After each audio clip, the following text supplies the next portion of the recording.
Now, here are Morgan Streetman and Roxanne Wilder.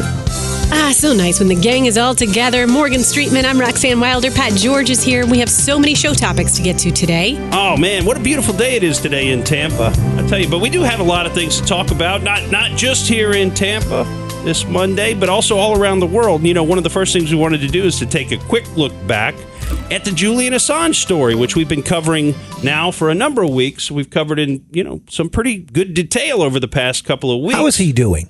Well, it's funny you should ask that, because we were just talking last week about how apparently the British government is engaging in some form of chemical torture of Julian Assange by dosing him with this particular basically like a truth serum kind of an agent. If you remember the name sodium pentothal, right? That's kind of the famous truth serum, but this is one that apparently is a little bit more, maybe even effective. And I'm going to tell you a little bit more about it. Why does he allow that to happen to him? Well, he's in prison. It's not up to him. He doesn't have a choice. That's right. And we've suggested that could be up to the level of what you would call torture. But since we've reported on that, there's been a new development. And I think this is one, it's kind of sad. If you look at his mom's tweets, and his mother is an active user of Twitter since he's been taken, he's kind of been taken off of social media, Julian Assange was. Okay. This happened about a year and a half ago. They cut all his accounts off.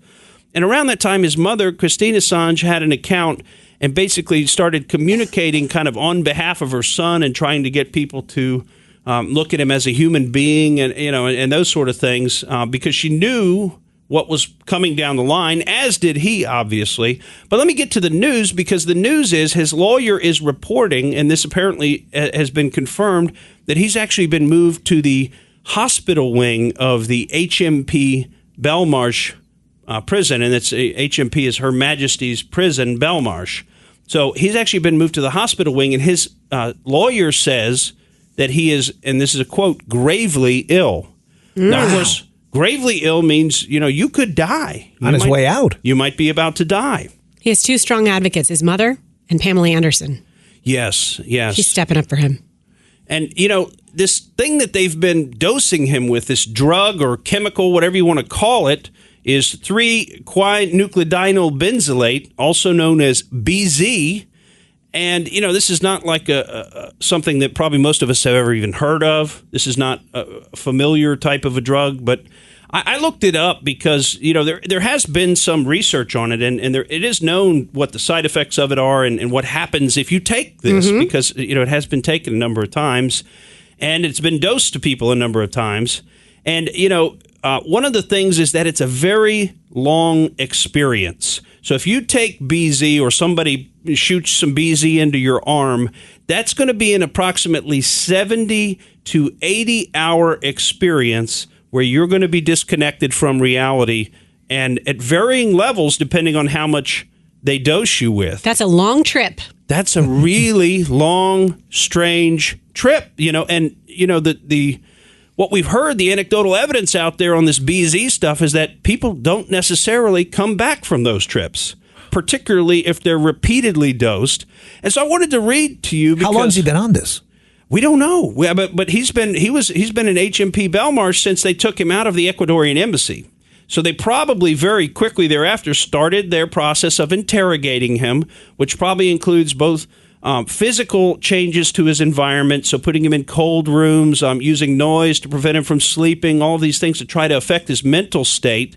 And also now they're using chemical things to affect his mental state to try to get him either to tell them stuff that they want to know, or I think they already know everything they need to know about Julian Assange. You've been following him for a long time. Has he physically changed? The quick news blurbs that we've seen him? Yeah. Have you seen? He looks like he's an old guy. Yeah, he aged those 7 or 8 years that he spent in the embassy, because he wasn't getting any sunlight. That's very bad for you if you're not getting enough sunlight. Vitamin D. Right, vitamin D. He doesn't have any of that. He doesn't have any. And he doesn't get any exercise. He's confined to a very small area. But then you have to add on top of that sort of the mental wear and tear of being essentially a prisoner. Now he's in Belmarsh, and now they're giving him this drug. And let me tell you what some of the side effects of this drug are. These are reported side effects, and these ones, the first ones here, are considered neutral. Frank hallucinations, elaborate interaction with your hallucinations. So you really believe when this drug is injected into you, you begin to hallucinate very severely in a visual. It's apparently a very active experience, and you believe what you're seeing. That's what you say. You're going to have interaction with them. You're speaking to your hallucinations. They're talking back to you. Confabulation, and that's giving plausible but false explanations for bizarre behavior. So it kind of changes the way that you're looking at things. You start explaining what you're doing, and it's totally false, the reasons behind it, but you think it's real. You think it's a good explanation. And it sounds pretty good, but it's not right. Confabulation. Yeah, and then, okay, so here's the last of the neutral side effects that I want to read to you. The loss of the sense of the passage of time. And think about what that would be like. That's depressing. Yeah, to be in a prison, probably not. Now he probably has not even a window. You know, at least at the Ecuadorian embassy, he probably occasionally would see some sunlight coming in through a window. But I'm going to guess at HMP Belmarsh, it's all fluorescent lights all the time. No windows, no sunlight, no warmth, no positivity. And you lose track of time there. So how many years has he been there? I mean, obviously he hasn't been there years, but what does he think? What does he feel about it? And what does he know? Now, let's get into a couple of the negatives. And I mean, there's a real long list here. I can't read you the whole thing. I mean, it goes from errors of speech, nausea, ataxia, which is uncoordinated movement. But a couple of the ones I wanted to point out in particular was paranoia, fear, and unease. Apparently, this drug makes you very paranoid. You would just compound how you were feeling being cooped up like that. That would give you some paranoia. Yeah. And so a paranoid schizophrenic, that's what I was trying to think of. A paranoid schizophrenic. So it kind of turns you into that.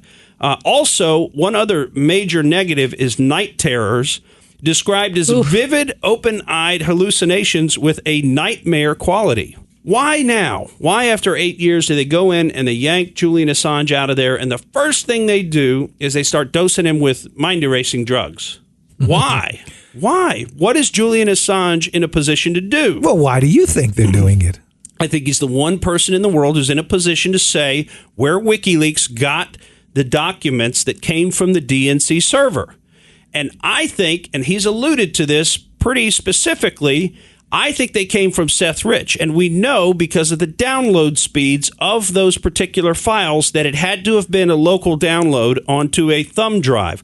So it wasn't a hacking from Russia or Turkey or Ukraine or wherever, which goes through several different countries to disguise where the attack is coming from and then moves the data over the internet to another country. That can't be what happened because the file transfer speeds are so fast that it had to be a local transfer, which means somebody within the DNC took a drive, put it in their computer, and moved the files onto that drive. And that is the only legitimate analysis that's ever been done of what happened. Now, Julian Assange is in a position to say, I got these documents, not from the Russians. The Russians didn't hack the DNC server. I hope we all know that by now. That is a false statement. That's a long-standing talking point. And yes, I know Bob Mueller said it was true, but I'm telling you it's not true. He never saw any evidence of it because he never looked at the DNC server because the FBI never made the DNC give them the server. Instead, what they did was they took the DNC's word for it. The DNC said, hey, we had some people look at this, an independent contractor, and they told us that the Russians hacked us, and therefore you should believe the Russians hacked us. Well, if that's the way the criminal justice system worked, I mean, we could all wind up in jail very easily. I mean, that's obviously not how evidence works. I mean, evidentiary rules, you have to meet a certain standard, and you can't take things like hearsay, things that other people said out of court, and consider them to be evidence of anything, and we have rules against that. So all this is to say that, poor Julian Assange. I mean, the guy has told the truth to the world. It's not a pretty truth. Okay, the U.S. has committed some war crimes. There should be no surprise there. Anytime you're involved in a war, you're going to have war crimes, period, the end. There is no perfect war. He exposed this, And basically, it has been the ruination of the rest of his life, and it looks like they're slowly poisoning him, or not so slowly, in prison. And what if he does forget whoever put that information from the server? Well, right. Well, I mean, he's like kind of the last one who can call their bluff on that, right? Because now Bob Mueller's report has come out, and it said for sure that the Russians hacked it. That's what it said. Well, folks, it's getting ensconced, something that's false. A fairy tale is getting put into our history and politics books as though it were true, as though the Russians really did hack the DNC and try to undermine the election and try to get Donald Trump elected over Hillary Clinton, which did not happen, but now everybody's going to say that's true. And unfortunately, if you question that, they say you're a conspiracy theorist. But what you are is you're just very well informed. You've actually followed the stories in a granular, detail level, and you know what you're talking about. And you're a critical thinker. That's right. Well, folks, we got to take a quick break, but when we come back, we want to tell you about our local interest story, which is something you're really going to want to hear about going on over there in Tampa. We'll be right back on the Morgan Streetman Show. And we're back on the Morgan Streetman Show. Do you like to scoot around Tampa? I mean, literally, scoot on a scooter around Tampa. A lot of people are going to have opportunity to do that now. There are a lot more scooters that are arriving. They've arrived already, actually. Yeah, I think around Memorial Day last week, they dumped, I don't know if it was another 600 units or if it was the first 600 units, but I know they dumped 600 units in 5 different areas in downtown. And these are these funny little scooters, almost remind me of like the Razor scooter, if you remember that from years ago, except for these are powered. These are not the Segways, which are very familiar to yours truly. Yes, we heard that and story. they have a lot of these in the big cities because I earth cam a lot, and I was looking at the Dealey Plaza last week, and there was a whole little corral of these scooters in a pile right there. People were walking by, but what scares you about this is that there are people that would never attempt to get on these at home, but they're so convenient now. Let me just try this. Right, and let me do it the first time I ever try it. Let me be sailing through traffic doing it. You know, I never, there's no practice. Or on a sidewalk that's uneven. Yeah, yeah. Well, I have my own story about this. I broken my knee on one of these things, which actually at the time was a Segway that I was on, but it malfunctioned, lost control, and I had to bail off of it. And it was going about 15 miles an hour. So I could tell you that the idea that, maybe it's just me, but the idea that you could sort of jump off and get into a run, that doesn't work, because you only run at 7 miles an hour or something maybe. But anyway, point is, or maybe you run a lot faster than that if you're in good shape. But point is, you can't make it. So, if you lose contact with one of these types of vehicles where you've got small wheels, a flat surface that you're standing on, and very little other ways to control the situation. And if your feet lose contact and you separate from that, you're in a crash. You hit the ground and roll and very likely break something depending on your age. I'm waiting for one to go right into a glass window. Yeah, or how about this? Or how about somebody, because here's the thing. I've been looking at these things. I just can't believe we're doing this. Honestly, I just can't believe we're doing it. I see the city of Tampa is putting out a press release, how excited they are about this. I'm like, you're putting a bunch of death machines. You're loading up the city with death machines and essentially encouraging people to just hop right on them and don't think about the potential consequences. You sound like Charlie Miranda. I know. What am I doing? I sound like... I don't think he likes them. Well, look, here's my thing. I just think the city wouldn't take a lick of responsibility. They wouldn't take a lick of responsibility if somebody gets on one of these things and gets hurt. I mean, what happens if one of these scooters is malfunctioning? Would you invest in this business? I absolutely would not. I don't like this idea. You don't want that liability. I will never set foot on a platform with small wheels that goes at 12 to 15 miles per hour again. I will never do it. Seriously, it's terrible. I mean, think about it. You got issues with safety. You've got huge issues with liability. And you have daredevils who are just going to do stupid stuff. I've already seen people riding them in places where they're not supposed to be. Basically, it looks like they might be stealing the scooters. Something about getting on a scooter, you automatically become a rule breaker. Right. You become like a 13-year-old boy again, or girl. Anyway, part of the issue is where do you ride these things, right? Because they're on the sidewalks right now, which is not fair to pedestrians who aren't looking for somebody going 15 miles an hour flying at them. They're talking about wanting to put them in the bike lanes, but think about it. When you're on these scooters, what's the one thing you can't really do? You ever tried looking real good behind you? You can't. And you're real close to the curb. That's right. So anyway, you don't have a good sense of what's going on around you. So these are death traps, basically. And I just want to say, I mean, it just bothers me that the city so quickly rushes into just letting these big companies come and dump these all over town without any consideration for liability. You know, even when we did the Segway tour, and my machine, of course, malfunctioned and I crashed. But even when we did the tour, I mean, we had 20 minutes before we got going on the tour for practice. We were riding around the parking lot learning how to use it. Now, with these particular scooters, there's no place to practice, and there's no suggestion that you practice. You know, there's no sign out there that says, you know what, you really got to be careful with these things. You might find that they don't respond exactly how you might expect, and you might want to take 15 minutes and just ride them around in a little circle here on the sidewalk. There's nothing that advises you of that. In fact, it just says hop on, pay $1 to unlock it, and then you pay 15 to 20 cents a mile and take off. Have fun. Anyway, what happens when somebody runs into traffic? I mean, seriously, right. Who's at fault? What if their scooter won't stop? Why would you get on that? You have a free trolley in downtown. Thank you. That's right. Who needs scooters when you got a streetcar, right? Exactly. Well, anyway, let's move on from that. Because, you know, the biggest story of the day and the one that we're most excited about covering, well, I don't know if we're excited in a positive or in a negative way, but is that Bob Mueller press conference from last week and some of the follow-on, you know, things that came after that. Good old Bobby. Oh, boy. I tell you what. For somebody who doesn't have anything to say, sometimes he sure has a lot to say. But, you know, I personally, as an attorney, I was kind of put off by his press conference. Because, you know, within the context of this press conference, he said a number of different things, and we want to cover those in some detail for you here on the show.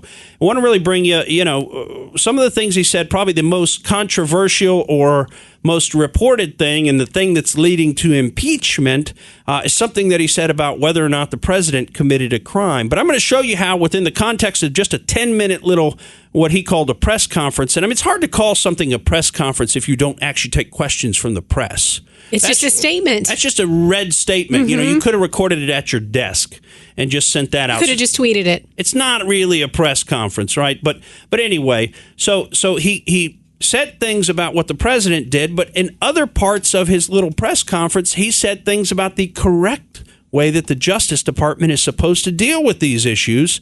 And, you know, and he also talked about the unfairness of making sort of spurious allegations that aren't based in a court of law. So just making allegations about the president. We're going to get to that, some of that, which he talked about. But let's start out with probably what was the most considered to be the biggest bombshell, and it's resulted in this huge push for impeachment. You know, a significant minority of the Democrat caucus in Congress has been now signing on to the idea that they want to pursue impeachment proceedings against the president.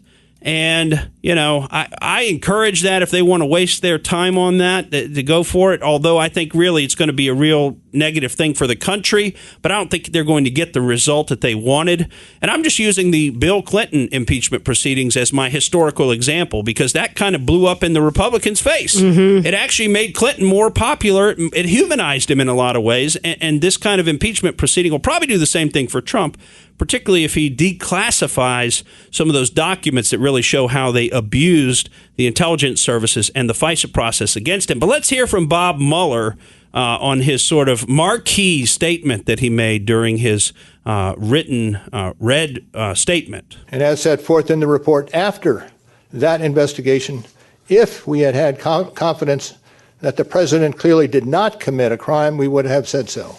We did not, however, make a determination as to whether the president did commit a crime. Okay, so he basically said, we didn't make a determination, but if we had confidence that we could exonerate the president, we would have exonerated him. Well, one, that's not really a prosecutor's job to exonerate somebody or not. I mean, it's very hard to prove a negative, right? It's very hard to prove that somebody didn't do something, and that would be an exoneration. What our system of justice is built around is the standards of guilty or not guilty. And, you know, beyond that, that's really all there is. We don't get into whether or not you're actually innocent, but what we say is you are presumed innocent if you are not proven guilty. And that's the long-standing presumption of innocence that exists in Anglo-American jurisprudence. It's one of the fundamental aspects of our law. And so, for Mueller to say that we couldn't definitively clear the president of wrongdoing, that really wasn't your job. And the truth of the matter is probably nobody could ever do such a thing definitively. But nevertheless, that's the statement that he wanted to make. And I think he wanted to make that statement because he's trying to encourage impeachment proceedings. And you'll hear another statement that he talks about longstanding Justice Department policy as though that had some influence on why he made his decision. Let me play that clip for you. Under long-standing department policy, a president cannot be charged with a federal crime while he is in office. That is unconstitutional. Even if the charge is kept under seal and hidden from public view, that too is prohibited. The special counsel's office is part of the Department of Justice, and by regulation, it was bound by that department policy. Charging the president with a crime was therefore not an option we could consider. First time we ever heard that, right? I mean, why did we do this then? What was the point? He's essentially trying to make an excuse. He's essentially trying to say the reason we didn't charge the president is because of longstanding Justice Department policy, not because he didn't commit the crime. Exactly. But here's the point. Mueller even says they didn't have enough evidence to charge him. I mean, they didn't have the evidence. Oh, folks, it just infuriates you to listen to some of these folks and some of the hypocrisy that they engage in. And we got a lot more on his press conference to cover, when we get back from the break. Unfortunately, we're coming up on a hard break again. So stick around. We're going to cover the rest of the press conference, and then we're going to give you President Trump's response to it. And you're going to love that. So stick around on the Morgan Streetman Show on Money Talk 1010, 92.1 FM, 103.1 FM, and MorganStreetMedia.com. Back on the Morgan Streetman Show, Robert Mueller really stirred the pot last week when he came out and said a lot. But then also, what did he not say that people are taking and making conjecture about? That's right. Well, the big talk everywhere is impeachment now. Everybody's on board with impeachment because of what he said. But let's pick back up with what Bob Mueller actually said about what his group determined. Because, if they made a determination that the president committed a crime, they would have said that. They didn't say that he didn't commit a crime, but it's kind of left him in a limbo, and that's where really the presumption of innocence comes in. But let's hear what Bob Mueller had to say about their determination. So that was Justice Department policy. Those were the principles under which we operated, and from them we concluded that we would not reach a determination one way or the other about whether the president committed a crime. That is the office's final position. And we will not comment on any other conclusions or hypotheticals about the president. Wow, must be nice. You get paid $40 million. All you got to do is a 10-minute press conference. You're like, hey, I'm not saying anything else. That's it. That's all you get. That's for your $40 million. And just keep in mind that the one crime that they're saying is still out there as they can't take a position on. We couldn't possibly decide whether this evidence amounts to a crime or not. That is simply the obstruction of justice crime, because the conspiracy crime, the collusion crime, he already said in his report there's no evidence for that. There was no evidence that anyone from the Trump campaign, and most particularly the president himself, participated in any conspiracy with the Russians. Now let's hear, because I want to jump back now in the press conference, because a lot of folks might have missed this, but when I heard it, I thought, wow, what an interesting statement, Mr. Mueller. What an interesting statement. So you do understand the presumption of innocence, because he talked about it in reference to the allegations against some of those Russians that they've indicted, which he reminds us are only allegations. So let's hear about the presumption of innocence, and then let's wonder, why isn't that presumption given to the president? Every defendant is presumed innocent unless and until proven guilty. Hello? Every defendant is presumed innocent unless and until proven guilty, except Donald John Trump. Democrats didn't hear that. Yeah, apparently not. Nobody was paying attention. Well, let's hear something else that Mueller said about how it's unfair to just kind of make these spurious allegations about the president in a context where he doesn't have an ability to respond, at least in a court. The thing gets decided eventually. Somebody decides whether you are guilty or not guilty eventually, and then it's over. If you just make a bunch of allegations and throw a bunch of, slander against somebody out there in the public, and it's never decided, it's kind of a way to ruin somebody's reputation very unfairly. It would be unfair to potentially accuse somebody of a crime when there can be no court resolution of the actual charge. You know what I feel like is happening? What's that? I feel like it's a game where Barr was getting all the attention. William Barr was getting all the attention because he was the last person to have spoken. And now Robert Mueller has to come in and have the last or most recent word. So everyone's giving credence to what he's saying. Yeah. It's just a big game in the media. Who's ever the most recent person to talk, that's the side that's supposed to be the truth. Right. Well, and I mean, this really shouldn't be going on in this way because these two gentlemen should not be competing with each other for media coverage and control the story. But it is apparent that that's what's going on. Now, I suspect that Bob Mueller was sort of, well, first of all, I believe fairly strongly that his statement at the press conference there was probably written by Andrew Weissman, that just because of the way he phrased it, we a lot of times. And somebody said, is that the royal we? No. I think that's because Weissman was writing the statement. So that's why he was actually speaking in his own voice about the investigation. But, I really I'm amazed that Mueller thinks he can come out and just give a 10-minute press conference, and that's going to be it. And he says, the report's got to speak for itself. I don't want to give any testimony that's not in the report, et cetera, et cetera.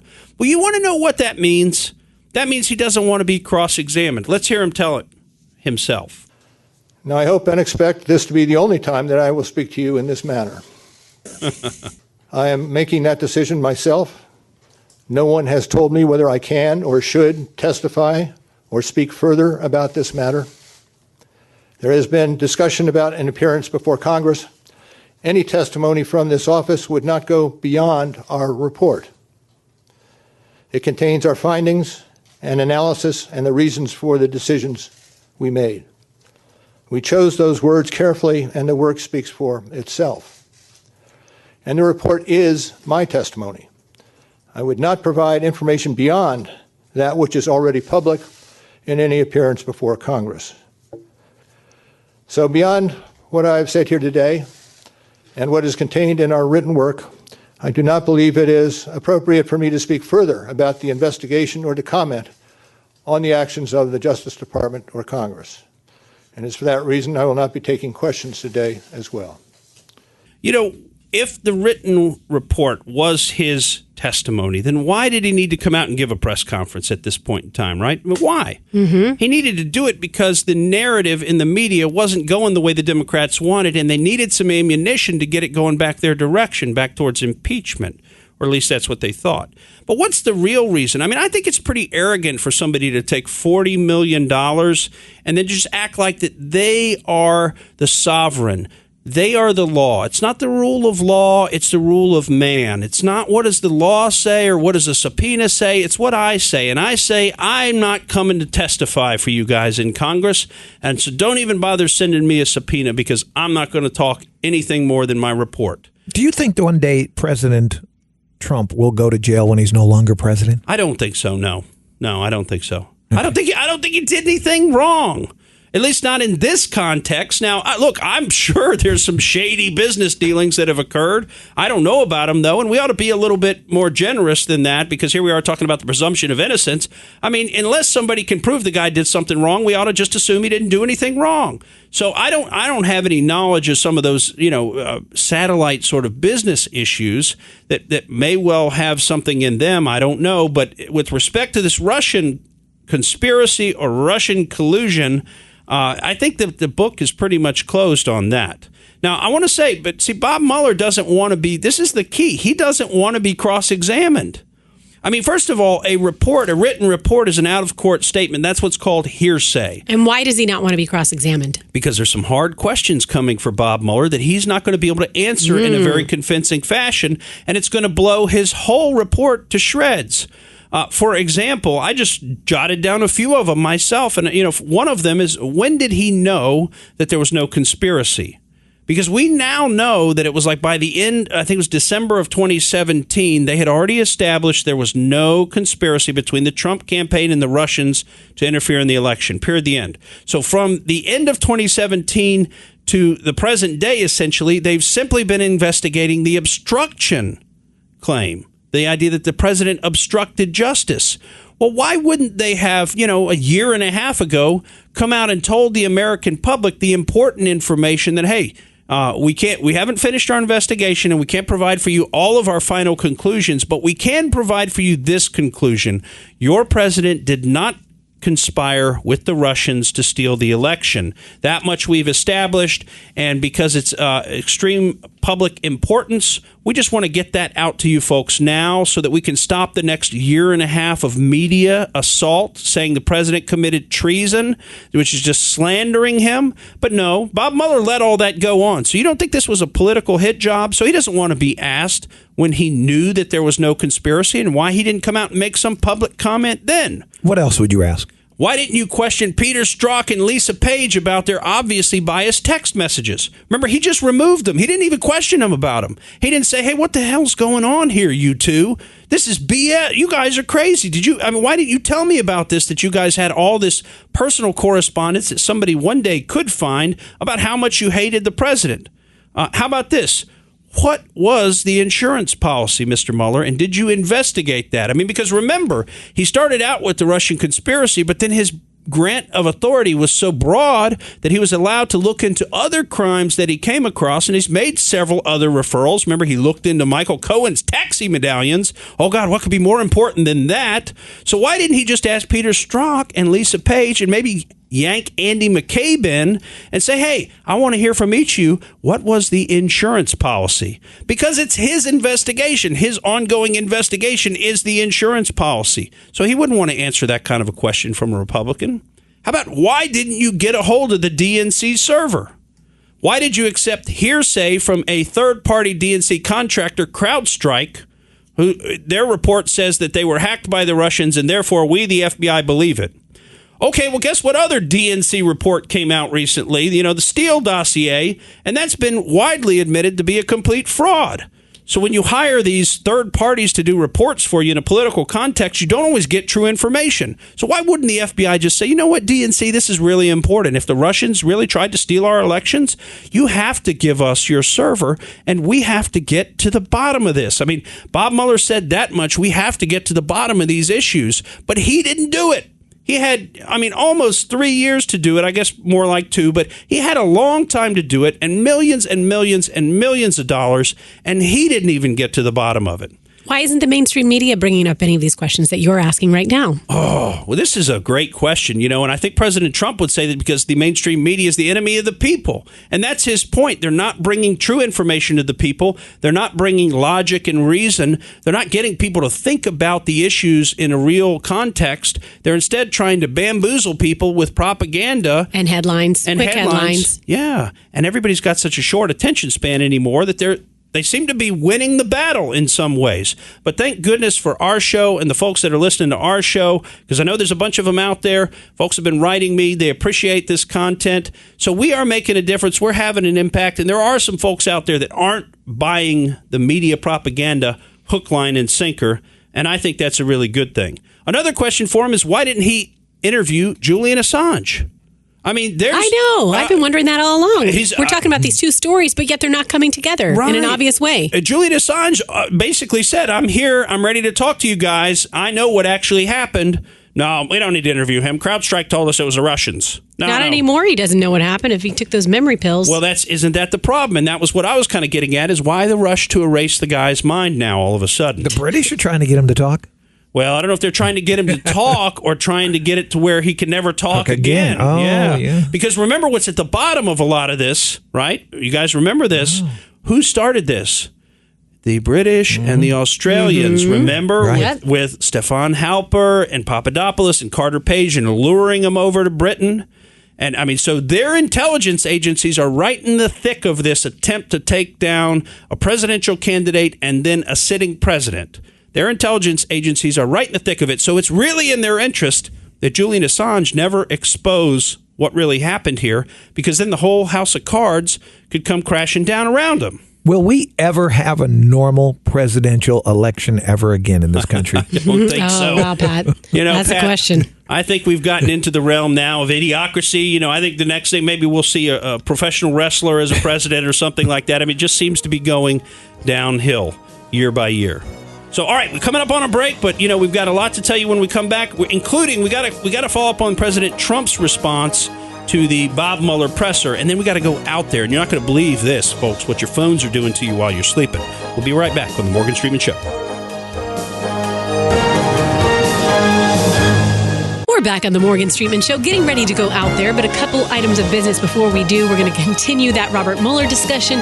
And also, Morgan, I got to let you know, because you brought up stupid things. Idiocracy. A new study finds that Twitter could be making you stupid. A team of researchers say that Twitter not only fails to enhance intellectual attainment, but substantially undermines it. And the researchers took two groups of high school students, 1,500 high school students. Half researched a subject using Twitter.